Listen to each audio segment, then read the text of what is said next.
Welcome to TNPSC Namadhe channel. இன்றைக்கி நம்ம பார்க்க போகிறது பாலிட்டியில் இருக்கக்கூடிய டெஸ்ட் 2 தான் பார்க்க போகிறோம். மொத்தம் 25 வினாக்கள், 25 மதிப்பெண்கள். இதனுடைய டாபிக் பார்த்திங்கன்னா 9th புக்கில் அலகு 3ல் மனித உரிமைகள் அப்படிங்கிற டாப்பிக்கில் இருந்து நம்ம கேள்விகள் எடுத்திருக்கோம். ஸோ படிக்காதவங்க படிச்சுட்டு டெஸ்ட் போடுங்க. 9th புக் அலகு 3 ஓகேவா. முதலாவது கேள்வி, டேஷாம் ஆண்டு ஜூன் மாதம் 7ஆம் நாள் தென்னாப்பிரிக்காவில் உள்ள பிரிட்டோரியா என்னும் இடத்தில் காந்தியடிகள் பயணம் செய்யும் போது பீட்டர் மரிஸ்பர்க் என்ற இடத்தில் ஓடும் வண்டியில் தள்ளிவிடப்பட்டார். ஸோ இந்த கொஷின் பார்த்தீங்கன்னா ரிப்பீட்டடாக கேட்கக்கூடிய ஒரு கொஷின். ஸோ எப்போவுமே என்ன கேட்பாங்கன்னு பார்த்தீங்கன்னா எந்த இடத்துல இருந்து தள்ளிவிடப்பட்டார் அப்படிங்கிற ஒரு கொஷின் கேட்பாங்க. ஸோ இந்த கொஷின் ஆல்ரெடி கேட்டதுனால உங்களுக்கு இயராக கேட்குறதுக்கு வாய்ப்பு இருக்குது அப்படிங்கிறதுனால நான் இந்த மாதிரி கேட்டிருக்கேன் ஓகேவா. ஸோ இதற்கான ஆன்சர் பார்த்தீங்கன்னா ஆப்ஷன் பி 1893. இரண்டாவது கேள்வி, ஐநா சபை தொடங்கப்பட்ட ஆண்டு. ரொம்ப முக்கியமான கொஸ்டின். ஐநா சபை தொடங்கப்பட்ட ஆண்டு. Answer option C 1945. மூன்றாவது கேள்வி, மனித உரிமைகள் பற்றிய உலகளாவிய பேரறிக்கையில் டேஷ் உறுப்புகள் உள்ளன. ஸோ இது பார்த்தீங்கன்னா உலகளாவிய பேரறிக்கையில் டேஷ் உறுப்புகள் உள்ளன அப்படின்னு சொல்லிட்டு கேட்டிருக்காங்க. மனித உரிமைகள் பற்றிய உலகளாவிய பேரறிக்கையில் ஓகேவா. ஸோ நல்லா கவனிச்சுக்கோங்க. ஸோ ஆன்சர் பார்த்தீங்கன்னா ஆப்ஷன் டி 30. நான்காவது கேள்வி, மூத்த குடிமக்கள் மற்றும் பெற்றோர் நலன்கள் பராமரிப்பு சட்டம் டேஷாம் ஆண்டில் சட்டமாக இயற்றப்பட்டது. இது நம்ம 11th புக்லேயுமே இந்த டேட்டா இருக்குது. ஸோ அதனால் ரிப்பீட்டடாக கொடுத்துருக்கிறதுனால கொஷின் வர்றதுக்கு வாய்ப்பு இருக்குது. ஸோ பார்த்துக்கோங்க. Answer option B 2007. ஐந்தாவது கேள்வி, அடிப்படை கடமைகள் 1976ஆம் ஆண்டு எந்த சட்ட திருத்தத்தின் மூலம் இணைக்கப்பட்டன? ஸோ ரொம்ப முக்கியமான கொஷின், அடிக்கடி கேட்கக்கூடிய ஒரு கொஷின் ஓகேவா. ஸோ ஆன்சர் பார்த்தீங்கன்னா ஆப்ஷன் சி 42வது சட்ட திருத்தம். அடுத்ததா ஆறாவது கேள்வி, அரசியலமைப்பில் அடிப்படை கடமைகள் டேஷ் என குறிப்பிடுகிறது. அதாவது அரசியலமைப்பில் நம்ம அடிப்படை கடமைகள்னு சொல்லிட்டு எத்தனை கடமைகளை சொல்கிறாங்க அப்படின்னு கேட்டிருக்காங்க. ஸோ ஆன்சர் பார்த்தீங்கன்னா ஆப்ஷன் ஏ 11 கடமைகள் பற்றி சொல்லுது. ஏழாவது கேள்வி, இந்திய மனித உரிமைகள் ஆணையம் மனித உரிமைகள் பாதுகாப்பு சட்டத்தின் கீழ் டேஷாம் ஆண்டு அமைக்கப்பட்டது. Answer option C 1993. எட்டாவது கேள்வி, ஐக்கிய நாடுகள் சபை 18 வயது வரையுள்ள அனைவரையும் குழந்தைகள் என வரையறுக்கிறது. இது உலகளாவிய மனித உரிமைகள் பிரகடனத்தின் பிரிவு டேஷில் காணப்படுகிறது. ஆன்சர் ஆப்ஷன் டி பிரிவு 25.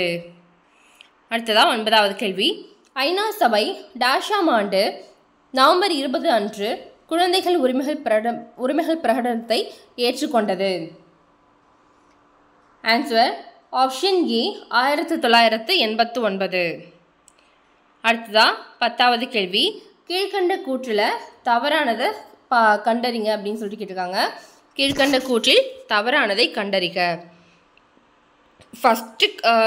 ஃபஸ்ட்டு கூற்று பாருங்கள். Right of children to free and compulsory education, இலவச மற்றும் கட்டாய கல்வி உரிமை சட்டம் 2004 ஒவ்வொரு குழந்தையும் கல்வி பயில உரிமை உள்ளது என்பதை வலியுறுத்துகிறது அப்படின்னு சொல்கிறாங்க ஓகேவா.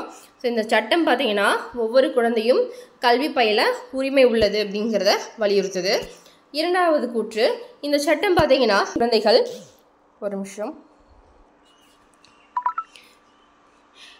இந்த சட்டம் கல்வி பயிலும் குழந்தை எந்த வகையான கட்டணமும் செலுத்த வேண்டிய அவசியமில்லை அப்படின்னு சொல்லுது ஓகேவா. ஸோ இதில் தவறானது என்ன அப்படின்னு சொல்லிட்டு கேட்டிருக்காங்க. ஸோ ஆன்சர் பார்த்தீங்கன்னா ஆப்ஷன் ஏ 1 தவறு 2 சரி.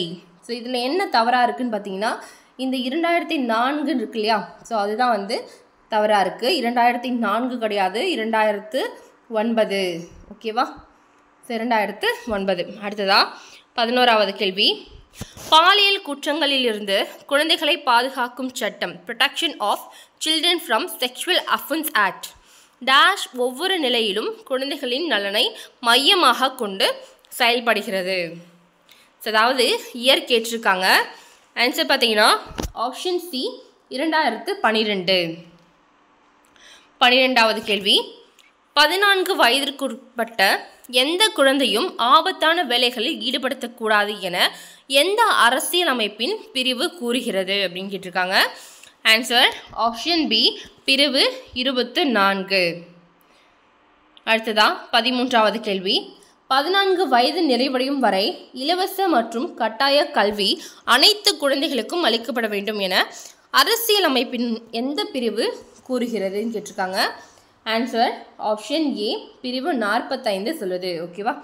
ஸோ அடுத்ததா 14வது கேள்வி, தமிழ்நாடு இந்து வாரிசுரிமை சட்டம் டேஷை நிறைவேற்றி மூதாதையரின் சொத்துக்களில் பெண்களுக்கும் சம உரிமை வழங்கியிருக்கு. ஸோ அது எந்த இயர் கேட்டிருக்காங்க. Answer option B 1989. Tamil Nadu Hindu வாரிசுரிமை சட்டம் 1989 நிறைவேற்றி தான் என்ன பண்ணுறாங்க, மூதாதையரோட சொத்துக்களில் பெண்களுக்கும் சம உரிமை வழங்கியிருக்கு. அடுத்ததான் 15வது கேள்வி, தகவல் அறியும் உரிமை சட்டம் இந்தியாவில் டேஷாம் ஆண்டு இயற்றப்பட்டது. Answer options B 2005. இது எல்லாருக்குமே தெரிஞ்ச கொஷின். ஸோ தகவல் அறியும் உரிமை சட்டம் அப்படின்னா 2005. அடுத்ததா 16வது கேள்வி, இன ஒதுக்கல் என்ற கொள்கையை பின்பற்றிய நாடு எது? ஸோ இது பார்த்தீங்கன்னா நம்மளுடைய புக் பேக் கொஷினில் இருக்கக்கூடியது. ஸோ 9th இருக்கக்கூடிய குடிமையல் டாப்பிக்கில் உங்களுக்கு அழகு 5 புக் பேக். ஓகேவா? ஸோ இந்த கொஷின்ஸ் எல்லாமே பார்த்துக்கோங்க. இன ஒதுக்கல் என்ற கொள்கையை பின்பற்றிய நாடு எதுன்னு பார்த்தீங்கன்னா ஆப்ஷன் பி தென் ஆப்பிரிக்கா. 17வது கேள்வி, ஒரு அரசாங்கத்தின் உருவாக்கம் மற்றும் நிர்வாகத்தில் பங்கு பெறுவது. பிபின்னு போட்டிருக்கேன் இல்லையா? இது எல்லாமே பார்த்தீங்கன்னா புக் பேக்கில் இருக்கக்கூடிய கொஷின்ஸ். ஆன்சர் ஆப்ஷன் சி அரசியல். 18வது கேள்வி, ஒரு 10 வயது பையன் கடையில் வேலை பார்த்து கொண்டிருக்கிறான். எந்த உரிமையை பயன்படுத்தி அவனை மீட்பாய் அப்படிங்கிறது கேட்டிருக்காங்க. ஆன்சர் ஆப்ஷன் சி குழந்தை உழைப்பு மற்றும் சுரண்டலுக்கு எதிரான உரிமையை பயன்படுத்தி அந்த குழந்தைய மீட்கலாம். அடுத்ததா 19வது கேள்வி, தகவல் அறியும் உரிமை சட்டத்தின்படி தகவலை பெறுவதற்கான கால வரம்பு எவ்வளவு நாட்கள் அப்படின்னு சொல்லிட்டு கேட்டிருக்காங்க. ஆன்சர் ஆப்ஷன் சி 30 நாட்கள். 20வது கேள்வி, ஐநா சபையின்படி டேஷ் வயது நிறைவு பெறாதோர் குழந்தை ஆவார். ஸோ 18 வயசு நிறைவு அடையலை அப்படின்னா அவங்க குழந்தையாக தான் வந்து கருதப்படுவாங்கன்னு சொல்லிட்டு ஐநா சபை சொல்லியிருக்கு. ஓகேவா? முன்னாடி கொஷின்ஸ் பார்த்தோம் இல்லையா? ஸோ அதுலேயுமே நம்ம சொல்லியிருக்கோம். அடுத்ததாக 21வது கேள்வி, பெண்களுக்கான மூதாதையர் சொத்துரிமை சட்டத்தை 1989 நடைமுறைப்படுத்திய இந்திய மாநிலம் எது அப்படின்னு கேட்டிருக்காங்க. Answer option B Tamil Nadu. அடுத்ததா 22வது கேள்வி, கீழ்கண்ட கூற்றில் சரியானதை தேர்ந்தெடு அப்படின்னு கேட்டிருக்காங்க. முதலாவது கூற்று பாருங்க, மாநில மனித உரிமைகள் ஆணையம் 1993 நிறுவப்பட்டதுன்னு சொல்லியிருக்காங்க.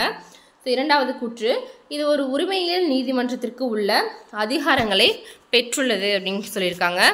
ஸோ இதில் பார்த்தீங்கன்னா ஆன்சர் ஆப்ஷன் பி 1 தவறு 2 சரி. ஸோ இதில் மனித உரிமைகள் ஆணையம் எப்போ நிறுவப்பட்டது அப்படிங்கிறத கமெண்ட் பண்ணுங்கள். ஆல்ரெடி நம்ம சொல்லியிருக்கோம். ஓகேவா? ஸோ அடுத்ததா 23வது கேள்வி, டேஷுக்கான நோபல் பரிசு கைலாஷ் சத்யார்த்தி மற்றும் மலாலாவிற்கு கொடுக்கப்பட்டது. எதற்கான நோபல் பரிசுன்னு பார்த்தீங்கன்னா ஆன்சர் ஆப்ஷன் பி அமைதிக்கான நோபல் பரிசு. 24வது கேள்வி, கீழ்கண்ட கூற்றினை ஆராய்க. முதலாவது கூற்று, மனித உரிமைகள் ஆணையம் 1993 அக்டோபர் 14 அமைக்கப்பட்டது. இரண்டாவது கூற்று, தேசிய மனித உரிமைகள் ஆணையம் ஒரு தன்னாட்சி அமைப்பாகும். ஸோ இதில் தவறானது என்னன்னு பாருங்க, சரியானது என்னன்னு பார்த்தீங்கன்னா ஆன்சர் ஆப்ஷன் ஏ 1 தவறு 2 சரி. ஸோ இதில் பார்த்தீங்கன்னா அக்டோபர் 14 இல்லை, அக்டோபர் 12. ஓகேவா? அடுத்த கொஸ்டின்,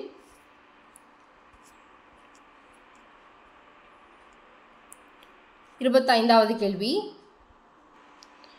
கீழ்கண்ட கூற்றினை ஆராய்க. கடைசி கேள்வி. முதலாவது கூற்று, அடிப்படை உரிமைகள் அரசியலமைப்பு சட்டத்தினால் உத்தரவாதம் தரப்படாதவை அப்படின்னு சொல்லியிருக்காங்க. இரண்டாவது, ஒரு குடிமகனின் அடிப்படை உரிமைகள் மறுக்கப்படுகையில் அவர் நீதிமன்றத்தினை அணுகலாம் அப்படின்னு சொல்லியிருக்காங்க. ஸோ இதில் சரியானது எது தவறானது எதுன்னு பார்த்தீங்கன்னா ஆன்சர் ஆப்ஷன் ஏ, 1 தவறு. ஓகேவா, நிமிஷம். 1 தவறு, 2 சரி. ஏன்னு பார்த்தீங்கன்னா இது தரப்படக்கூடியவை. ஓகேவா, இது வந்து பார்த்திங்கன்னா தரப்பட்டவை. ஸோ அடிப்படை உரிமைகள் அரசியலமைப்பு சட்டத்தினால உத்தரவாதம் தரப்பட்டவை. ஓகேவா, ஸோ அவ்வளோதான் கைஸ், நம்ம 25 வினாக்கள் பார்த்துட்டோம். ஸோ யாரெல்லாம் 25க்கு 25 எடுத்திருக்கீங்க அப்படிங்கிறத கமெண்ட் பண்ணுங்கள். 25க்கு எத்தனை கொஷின் எடுத்திருக்கீங்க அப்படிங்கிறதையும் கமெண்ட் பண்ணுங்கள். அடுத்த வீடியோவில் பார்க்கலாம். டெஸ்ட்டு 3. ஸோ டெஸ்ட்டு 3 பார்த்தீங்கன்னா நம்ம 9th புக்கில் அலகு 5ல் உள்ளாட்சி அமைப்புகள் அப்படிங்கிற டாபிக். ஓகேவா, அடுத்த டெஸ்ட் உள்ளாட்சி அமைப்புகள். ஸோ இந்த டாப்பிக்லேருந்து உங்களுக்கு கொஷின்ஸ் வரும். Thank you all. டிஎன்பிஎஸ்சி படிக்கிறவங்களுக்கு ஷேர் பண்ணுங்கள். நன்றி.